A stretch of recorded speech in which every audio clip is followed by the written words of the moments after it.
శ్రీమాత్రే నమః. శివాయ గురవే నమః. ఈరోజు భగవద్గీత అధ్యాయం 1 17వ శ్లోకం గురించి తెలుసుకుందాము.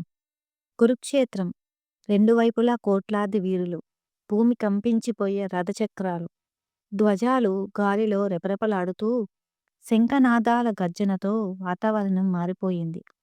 కౌరవుల శంఖారావాలు నింపితే అర్జునుడు ధర్మాని కోసం యుద్ధ పాత్రలో తన శంఖం దేవదత్తాన్ని ఊదాడు.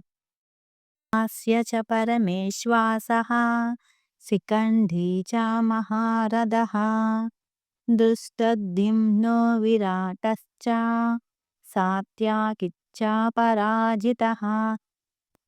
ఈ శ్లోకం పాండవ సైన్యంలోని బలమైన యోధులను, వారి యుద్ధ నైపుణ్యాన్ని తెలియజేస్తుంది. ఈ శ్లోకంలో ఎవరు ఉన్నారో ఇప్పుడు చూద్దాం.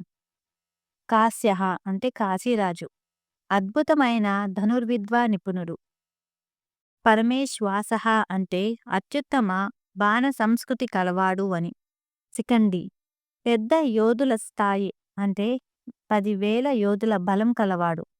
భీష్ముని పతనానికి కీలకమైన పాత్రవాడు. దృష్టద్యుమ్నుడు అగ్ని నుండి పుట్టినవాడు. అర్జునుని గురువు అయిన ద్రోణాచార్యుని హతం చెయ్యడానికి పుట్టినవాడు. విరాటుడు మత్స్యదేశపు రాజు. అజ్ఞాతవాసములో పాండవులకు ఆశ్రమం ఇచ్చిన రాజు, స్థిరమైన దర్పణంలాగా.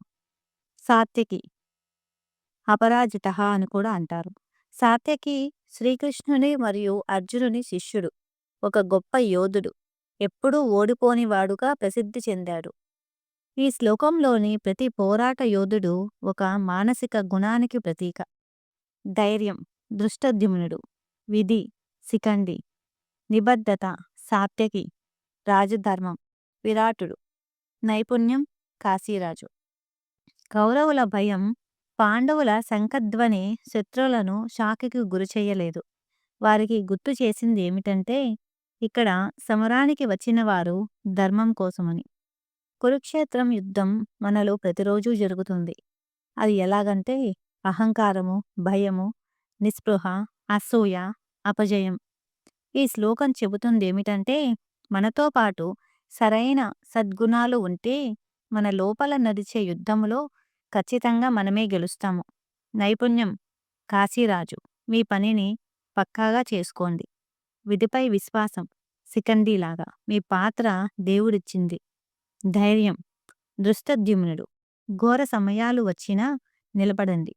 సహకారం విరాటుడు, జీవితంలో మనం ఒంటరి కాదు అని.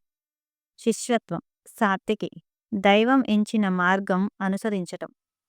భగవద్గీత యుద్ధాన్ని చూపించదు, మనలోని సంఘర్షణను చూపిస్తుంది. మంచి గుణాలు మన పక్కన ఉన్నప్పుడు విజయం మన విధి అవుతుంది. ఈ శ్లోకం యుద్ధభూమిలో ఉన్న పరిస్థితులను వర్ణించడం ద్వారా మన జీవితంలో మనం ఎదుర్కొనే కష్టాలకు, సంఘర్షణలకు ఒక ప్రతీకగా నిలుస్తుంది. భగవంతునిపై శరణాగతి, ధర్మబద్ధమైన జీవనం ద్వారా ఎలాంటి సవాలునైనా అధిగమించవచ్చని ఇది సూచిస్తుంది.